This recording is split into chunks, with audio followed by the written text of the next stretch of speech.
러시아의 문호 톨스토이의 작품 전쟁과 평화가 있습니다. 이것은 전쟁이라는 그 시대적 배경을 가진 소설입니다만은 진정한 전쟁은 사랑 가운데 있더라고요. 얼마나 많은 사람들이 엮여서 그런 전쟁을 벌이는데 거기에 전쟁과 평화라니까요. 평화라는 단어가 이렇게 같이 있어요. 이 전쟁과 평화가 같이 어울릴 단어가 아닌 것 같은데요. 이 전쟁이 있는 곳에는 어느 정도 그 평화로움이 있어요. 평화가 있어요. 전쟁이 있어요. 이것이 어울리지 않는 단어가 아니라 인간관계 속에 모든 삶 속에서 이 전쟁 또는 이 평화의 양상이 그것이 같이 오고 간다 하는 것을 우리는 알게 됩니다. 오늘 본문에도 썩 어울릴 것 같지 않은 단어가 함께 있는 것을 보게 됩니다. 보실까요? 6절인데요. 그들의 입에는 하나님에 대한 찬양이 있고 그들의 손에는 두 날 가진 칼이 있도다. 아니, 찬양과 칼이 이게 그들이 누구예요? 성도입니다. 성도에게는 그 입에는 하나님 향한 찬양이 있고요, 그 손에는 칼이 있대요. 이 칼이 예사로운 칼이 아니에요. 뭐 과일 깎아먹는 그런 칼이 아니에요. 이 칼이 이제 하는 일들을 보면 깜짝 놀랄 이 찬양과 칼, 이것이 무엇일까요? 이것이 어떻게 성도들에게 꼭 있어야 한다고 오늘 말씀은 우리에게 일러주고 있는 것일까요? 찬양, 우리는 이해가 돼요. 근데 그 찬양하는 자가 칼을 가져야 된다. 이게 무엇일까요? 이 찬양하는 자는 영적인 전쟁을 하는 자야 돼요. 영적인 전쟁 속에 찬양이 있어야 한다는 것이에요. 이 찬양과 영적인 전쟁은 우리의 삶 가운데 항상 있다는, 성도들의 삶 가운데 반드시 있어야 될 그 두 모습인 것을 우리가 보게 됩니다. 그래서 이 두 가지를 살펴보겠습니다. 첫 번째, 입에는 찬양입니다. 찬양. 이제 그 건물이 무너져 있잖아요. 그 무너져 있으면 그 안에 생존자가 있는가를 이제 구조대가 찾으러 와서 막 살피잖아요. 근데 살아있다는 증거가 무엇일까요? 그것은 소리가 나요. 소리가 이 뭔가 소리가 있는 거야. 부시락 아니면 무슨 신음소리나 아니면 그 좀 더 크게 하는 그런 소리가 있을 때 살아있는 거예요. 살아있는 성도에게는 소리가 있어요. 찬양이 있어요. 찬양이 없는 성도, 그 영적으로 죽은 거예요. 소리가 있어요. 소리가. 이 찬양하는 것은 주님이 얼마나 좋아하시는 것입니까? 그것에 대해서 너무 말할 것도 없이 가득 차 있는 그런 찬양을 듣고 싶어 하시고 기뻐하시는 그 하나님의 모습을 우리는 얼마나 잘 압니까? 그 성도가 살아있다. 가장 중요한 특징은 소리인데요, 찬양해야 돼요. 찬양이 있어야 하는 것입니다. 본문 1절입니다. 1절 말씀을 우리 한번 같이 다시 읽겠습니다. 할렐루야, 새 노래로 여호와께 노래하며 성도의 몸 가운데에서 찬양할지어다. 아멘. 성도의 모임에는 찬양이 있어요. 성도에게는 찬양이 있어야 돼요.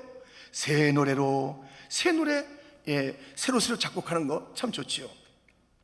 이제 요즘은 이 새로운 이 찬양이 정말 이 선배들인 찬양에 너무 거리가 먼 게 아닌가 할 정도예요. 너무 그 찬양 하나하나가 얼마나 신앙의 고백이며 뜨겁게 만들어져서 불렀던 그런 찬양인데, 오늘 우리가 이제 찬양을 만든다 할 때 좀 무게감이나 하는 것이 좀 아쉬움이 크잖아요. 어쨌든 이제 자꾸만 새로운 그런 그 작곡을 해서 불러라. 그것도 의미가 있는 새 노래이겠지만은 우리가 새 피조물이 항상 새로운 마음으로 정말 좀 신선하게 부르는 이 찬양, 새 노래로 주님을 찬양하는 그 찬양이 성도들 가운데 있어야 한다는 것입니다. 우리가 찬양해야 될 이유가 무엇일까요? 그것은 본문에 이렇게 일러주고 있으니 나를 지으셨다, 나를 구원으로 아름답게 하셨기 때문에 찬양하라고 들려주고 있잖아요. 제가 2절 4절을 읽겠습니다. 이스라엘은 자기를 지으신 이로 말미암아 즐거워하며 시온의 주민은 그들의 왕으로 말미암아 즐거워할지어다.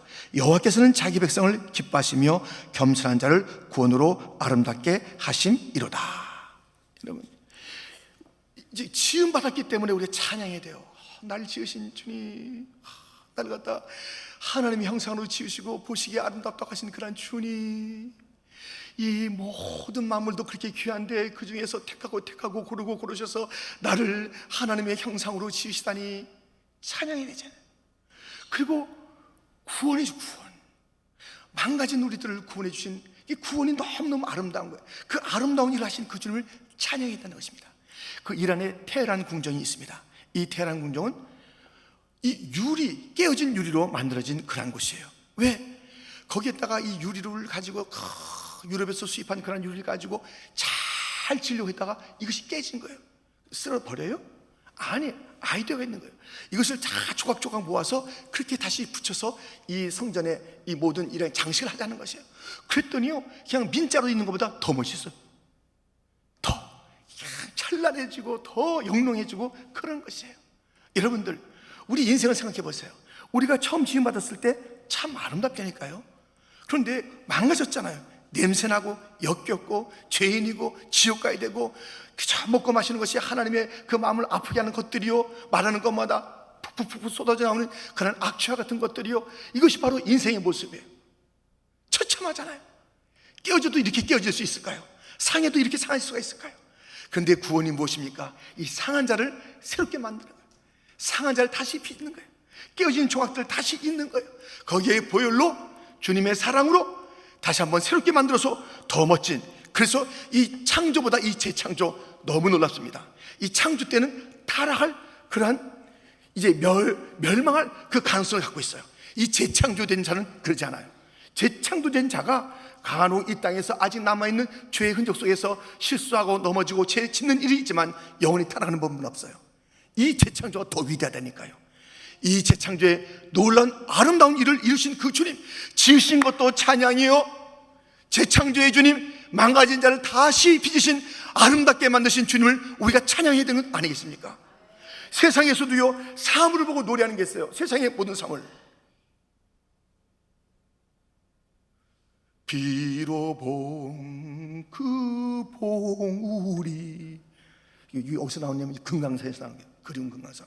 와, 그 금강산을 부를 때도요, 막 부르는 그런 가수들을 보세요. 성가들 보세요. 열정적으로 불러요. 오호 내 사랑 목련하야. 얼마나 목련 하나 부르는데도 그렇게 막 정성이 다 있는지 몰라요. 이 사물을 부르는데도, 보리밭을 부르는데도요, 열정적으로 하니까요, 감동이 되고 또 들어요. 그런 가곡 같은 거, 정서가 많이 담긴 그런 곡들은 들어도 지루하지 않더라고요. 또 들어도 새로워요. 몇 번씩 반복해 들어도 그 시간에 몇 번씩 들을 수 있고요, 평생에 얼마나 많이 들어요. 아름답잖아요. 이렇게 사물을 노래한 그런 노래가 있는가 하면 찬송 중에도 이 사물을 지으신 하나님을 찬양하는 찬양이 있지 않습니까? 같이 한번 찬양할까요? 참 아름다워라 주님의 세계는 저 솔로몬의 옷보다 더 고운 백합화 주 찬송하는 듯 저 맑은 새소리 내 아버지의 지으신 그 솜씨 깊도다 참 아름다워라 주님의 세계는 저 아침 해와 저녁 놀 밤하는 빛남별 망망한 바다와 늘 푸른 봉우리 다 주 하나님 영광을 잘 드러내도다. 아멘. 온 천한 만물이 주님을 찬양하고 있지 않습니까? 주님을 경배하고 있지 않습니까? 자기의 그 자리에서, 자기의 존재로서, 자기의 그 모든 기능으로서 주님을 찬양하는 것을 보지 않습니까? 우리는 그 일을 이루신 하나님을 또 찬양하는 것이에요. 그렇다면 이 온 땅에도 아름답고 백합도 아름답고 새들도 아름답고 강도 아름답고 다 아름다운데 가장 아름다운 것이 나예요. 특별히 우리 인간이에요. 성도예요. 우리 성도들은 얼마나 아름다운 존재가 됐습니까?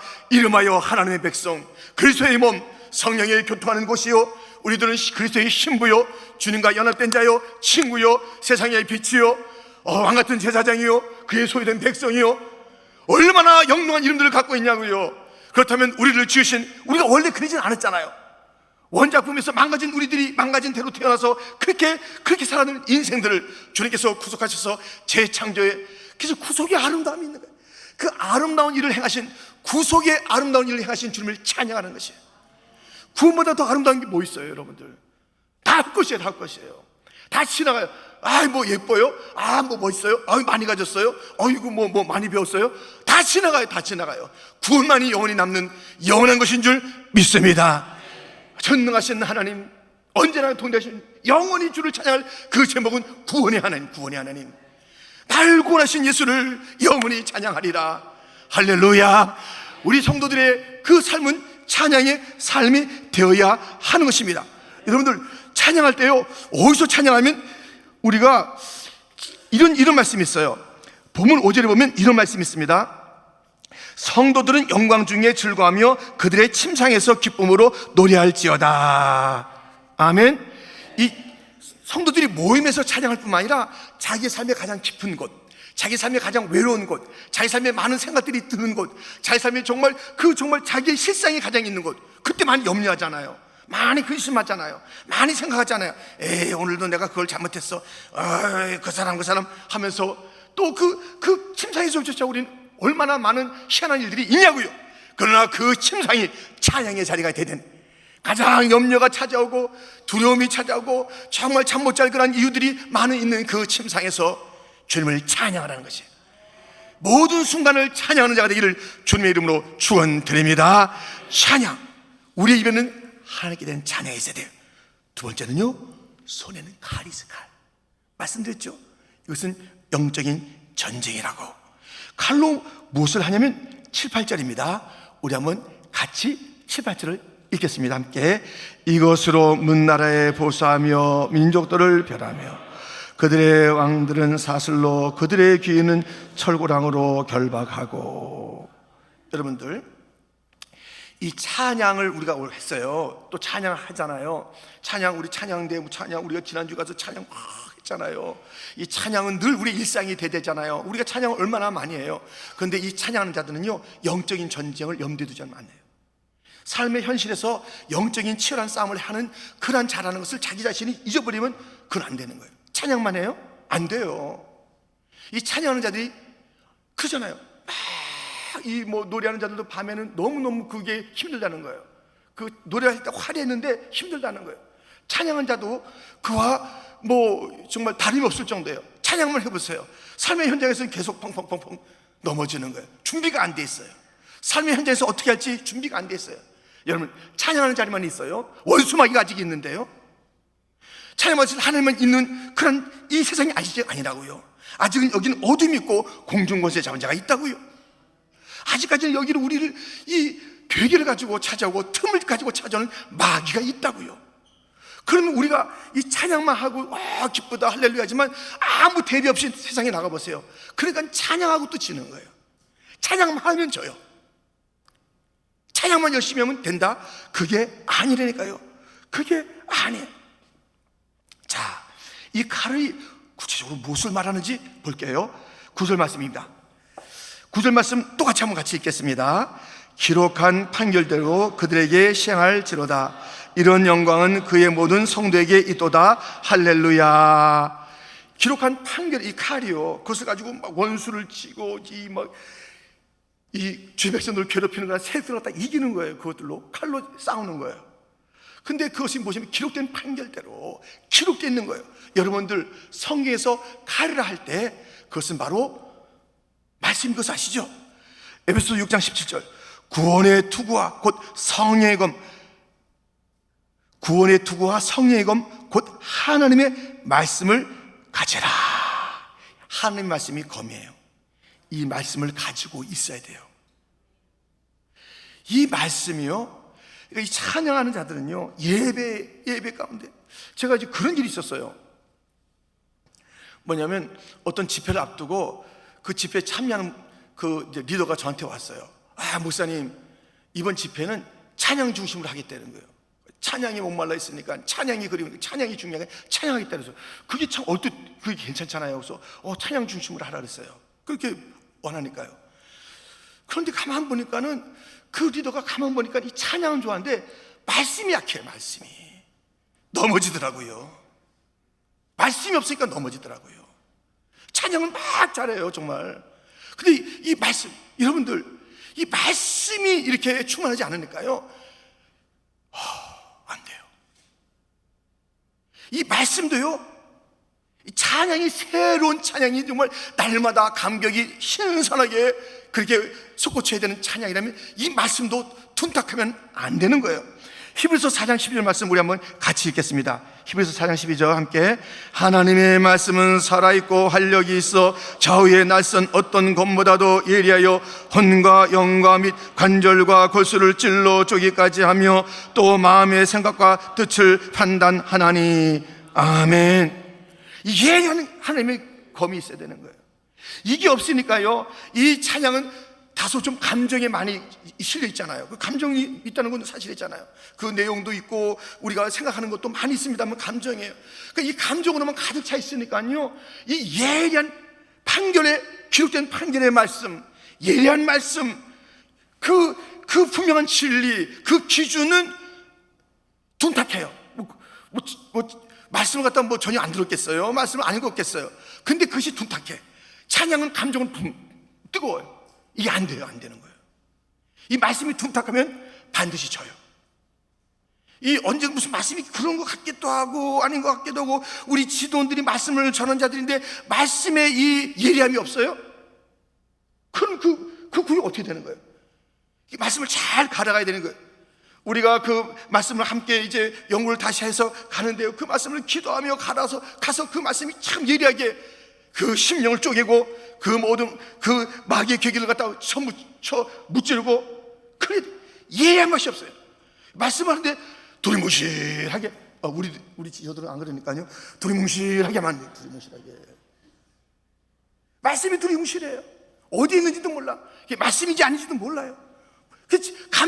감정대로 이 감정대로 하니까 뜨거운 감정은 좋다 이거예요.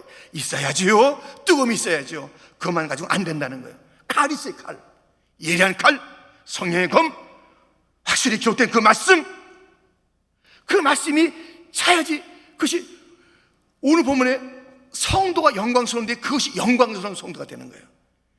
찬양만 잘 해보세요. 말씀이 없어서 마귀에게 여기저기 쥐어맞고 그냥 패배하고 쓰러져요. 영광스러워요? 안 영광스러워요? 아무리 찬양 못 들으게 해봐요. 말씀이 없어서 여기저기서 이 찬양 순간 우리가 밖으로 나가자마자 이제 시험이 온다니까요. 요 문 나가자마자 요 복도 걸어갈 때부터 시험이 오는 거예요. 저 사람이 나보다 빨리 가는 거예요. 복도 갈 때도 여기서 예배 끝나고 나갈 때 막 그런다니까요. 막 가다 밀치고.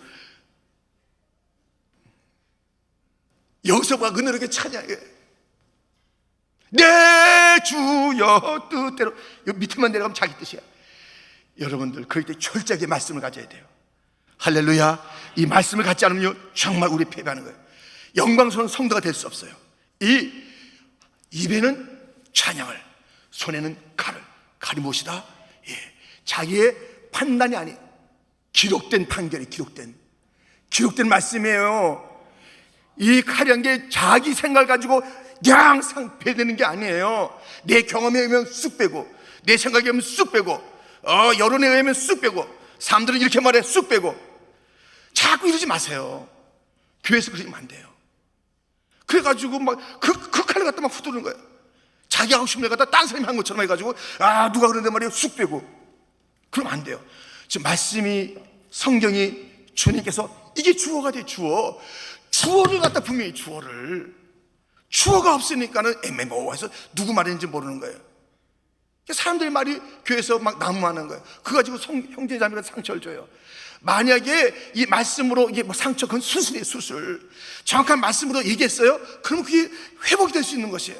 근데 인간의 판단으로, 인간의 감정으로, 자기의 사상으로 얘기한 것은요, 살짝 말씀인 것처럼, 여러분들 마귀가 하와에게 찾아왔을 때 말씀 비스무리하게 찾아왔잖아요. 그 정확하지 않으니까 비스무리해가지고 정령 죽을까 하노라 이렇게 슬쩍슬쩍 바꿔놓는, 거기에 그냥 춤을 추면서 마귀는요 예수님에게도 와서 말씀을 살짝 바꿔서 왔다고요. 그렇게 예수님께서 정확한 말씀할 때 마귀가 물러간 것이라고요. 아멘. 이 마귀는 말씀을 정확하게 알고 있는 자에게 물러가는 것이에요. 그러므로 여러분들 말씀에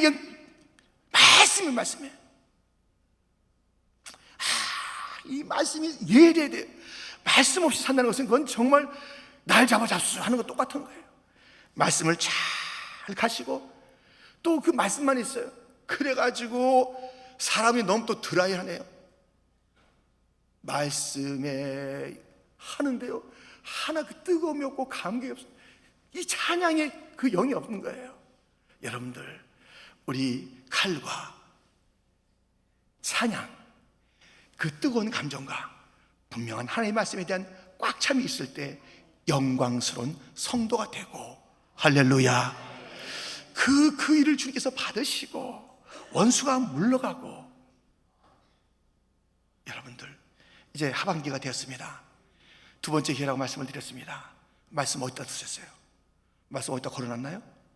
말씀 다 덮어놨나요? 다시 주어진 이 두 번째 기회, 여러분의 심령에, 가정에, 삶의, 사업에, 예배에 말씀이 살아나기를 주님의 이름으로 축원드립니다. 찬양이 멈추지 않는데 침상에 쫓아서 잠을 자다가 찬양하고 자는 거예요. 자다가 변찮는 주님의 사랑과 이러고 자야 돼. 시끌거리고 자지 말고, 근심하며 자지 말고. 저도 근심하며 잘 때가 많아서 잠이 안 올 때가 있어요. 솔직히 말씀드리면 찬양은 물러가더라고요. 침상에 쫓아 찬양하고, 그것은 삶 전체에 찬양하라. 찬양하라. 예리한 칼로 승부를 걸라. 찬양할 때 주님 영광 받으시고 예리한 칼에 원수는 물러간다.